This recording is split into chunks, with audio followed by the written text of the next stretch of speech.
नमस्कार, स्वागत है आपका हमारे इस यूट्यूब चैनल पर। मैं मुनमुन श्रीवास्तव आपका हार्दिक अभिनंदन करता हूं। दिल्ली विश्वविद्यालय में दाखिले की दौड़ जो है अभी भी चल रही है और एक मौका है आपके पास एनसी वेब में एडमिशन का। और अगर आपने एनसी वेब में अभी पिछले दिनों अप्लाई किया या इससे पहले भी अगर आपने आवेदन किया है तो अब आपके लिए खुशखबरी ये है, जिसे आप ब्रेकिंग न्यूज़ भी कह सकते हैं, कि अब उसकी कट ऑफ आ गई है।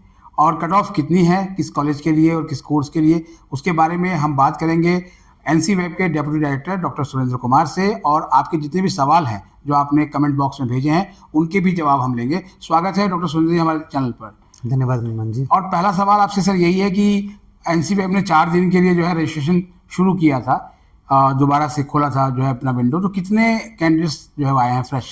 लगभग मनमोहन जी इसमें जो फ्रेश एप्लीकेशंस हैं वो 1200 से 1300 के आसपास है हमारे पास, जो फ्रेश एप्लीकेशंस हैं।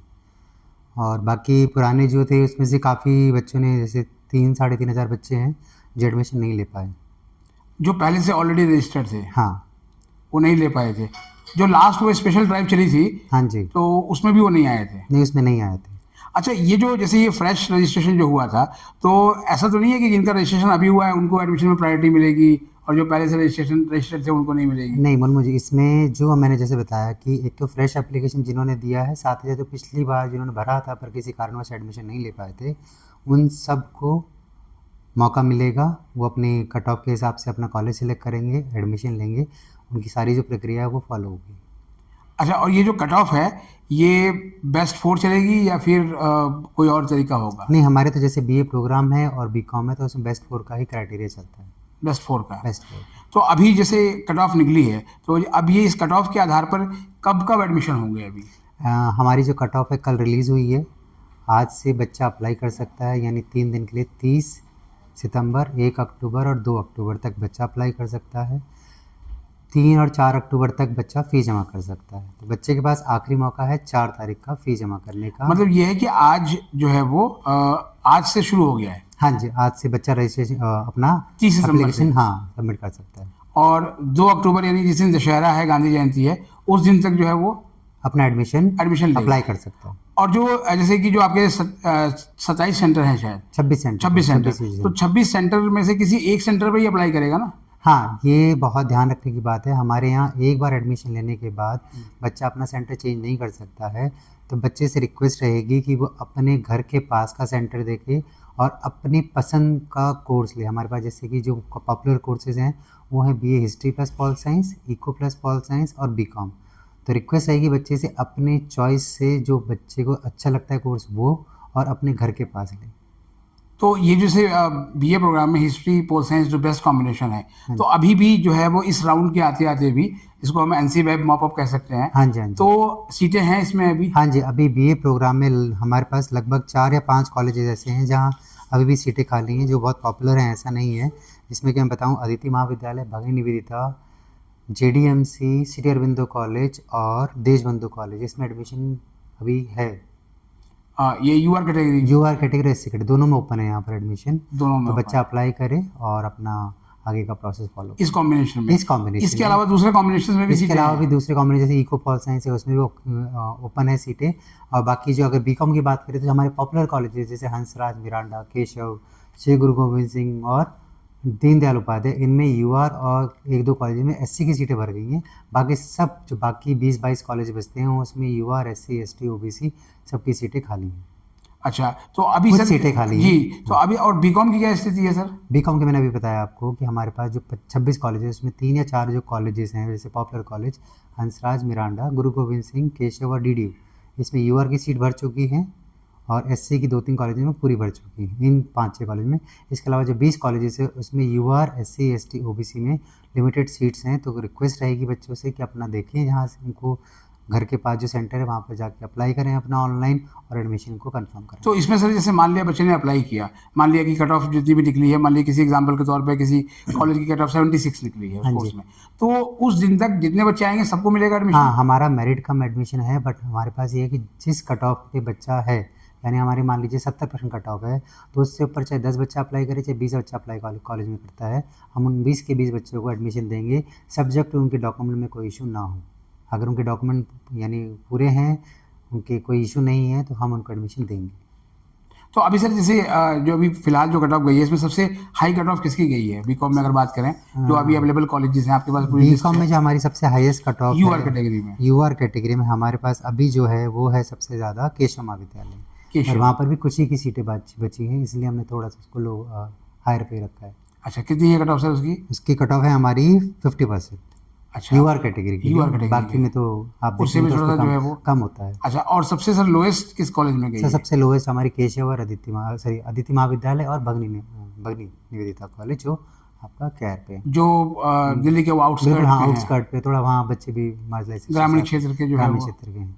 तो थोड़ी उनके लिए कट ऑफ जो है वो कम हाँ रखी जी, गई है। हमेशा रहती है। अच्छा, एक चीज़ और भी सर जो है वो बच्चों ने लिखा है कमेंट में कि फीस जो है क्या कॉलेज में पे करनी है या ऑनलाइन पे करनी नहीं, है? फीस ऑनलाइन पे करनी है, और पोर्टल पे आपका अपडेट आता है कि पे फीस या अप्रूव बाय प्रिंसिपल के बाद पे फीस का ऑप्शन आता है, बच्चे को फीस पे करनी है। फीस पे में जैसे मैंने आपको पिछले इंटरव्यू में भी कहा था कि बच्चों से रिक्वेस्ट रहेगी कि वो पेमेंट खुद करें, साइबर कैफ़े पे जाके ना करें। हाँ, ये आपने बताया था कि वो अकाउंट उन्हीं का हो, बैंक हाँ जी, अकाउंट हाँ वगैरह। जी, क्योंकि अगर तो इस रिफंड वगैरह प्रोसेस को होता सर है एक बार फिर समझा दीजिए, जैसे आज से उनको अप्लाई करना है और फीस, तो ये एक बार थोड़ा सा समझा दीजिए बच्चों को। 30 सितंबर, 1 जी। अक्टूबर और 2 अक्टूबर को बच्चा अपने पसंद के कॉलेज में जो घर के पास है, मैं बार बार कह रहा हूँ, घर के पास जो कॉलेज है उसमें अप्लाई करेगा। कॉलेज अथॉरिटी डॉक्यूमेंट वेरिफिकेशन करेगी। कॉलेज को डॉक्यूमेंट वेरिफिकेशन के लिए एक दिन एक्स्ट्रा दिया जाता है, यानी कि 3 तारीख तक कॉलेज डॉक्यूमेंट वेरीफाई करेगा, और उसके बाद फीस बच्चा 4 तारीख तक अपनी जमा करा सकता है।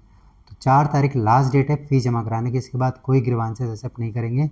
और ये मनमोहन जी आखिरी मौका है हमारे हिसाब से कि इसके बाद हम ना पोर्टल खोलेंगे ना और एडमिशन के लिए रिक्वेस्ट आएगी। मतलब ये कि साल बचाने का भी आपके पास बिल्कुल ये अंतिम मौका है। बिल्कुल अंतिम मौका है। और ये 4 को सर रात के 11:59 तक 4 को 11:59 पे फीस का पोर्टल बंद हो जाएगा, यानी कि एनसी वेब में जो आपका आखिरी मौका है वो खत्म हो जाएगा। खत्म हो जाएगा। हाँ जी, और एक चीज़ और भी है सर कि जैसे क्लासेस है, हालांकि एनसीईआरटी की क्लासेस काफ़ी लेट शुरू हुई हैं, हाँ जी। तो क्या ये जो बच्चे जो अब इस राउंड में एडमिट होंगे इनके लिए कुछ एक्स्ट्रा क्लासेस भी होंगी?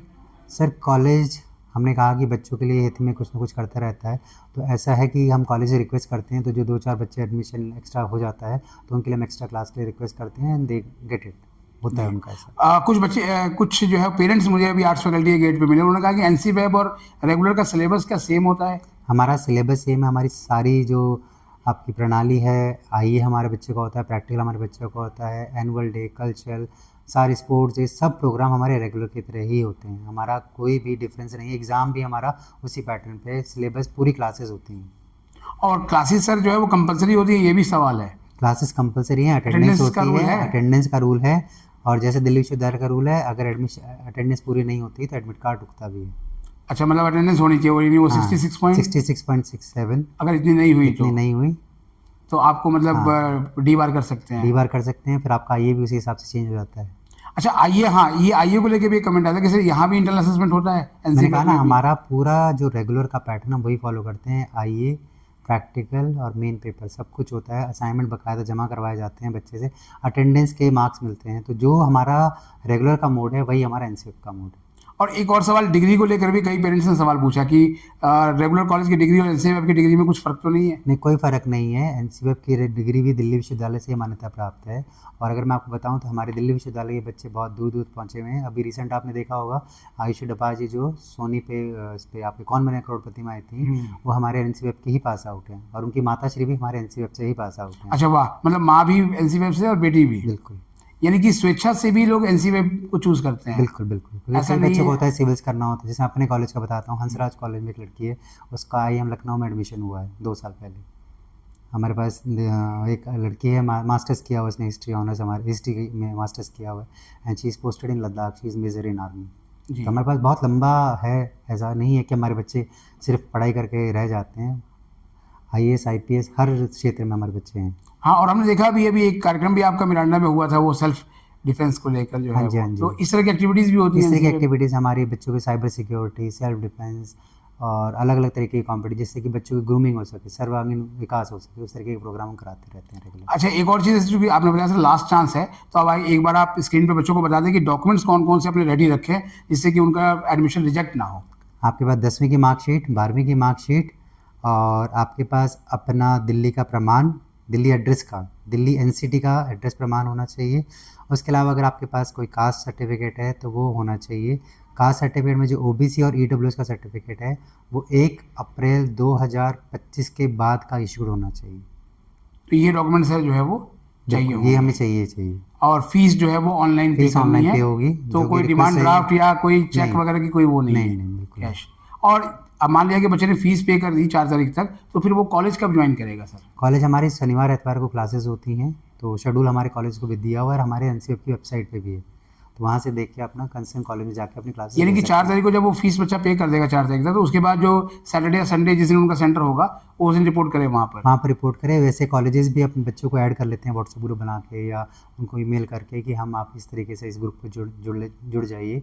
और जिस भी कॉलेज में एडमिशन लेते हैं वहाँ पर उनके वेबसाइट को अगर चेक करेंगे तो एनसीएफ का टैब होता है अलग से, उसमें सब कुछ इन्फॉर्मेशन एनसीएफ के रिगार्डिंग होती है, टाइम टेबल, क्लासेस, कोई एक्टिविटी होने वाली है, सब कुछ होता है। जी, बहुत बहुत धन्यवाद डॉक्टर सुरेंद्र जी हमें समय देने के लिए और इतनी वैल्यूएबल जानकारी के लिए। तो आपने सुना डॉक्टर सुरेंद्र कुमार जी को, और ये लास्ट मौका है आपके लिए, और इस मौके को आप चूके नहीं। और एनसीवेब की डिग्री और रेगुलर कॉलेज की डिग्री में कोई फ़र्क नहीं होता। हमारे चैनल पर नए हैं, चैनल को सब्सक्राइब कर लें और इसे अपने दोस्तों को भी शेयर करें। मिलते हैं एक और एपिसोड के साथ, तब तक के लिए नमस्कार। धन्यवाद सर। धन्यवाद मोमिन जी।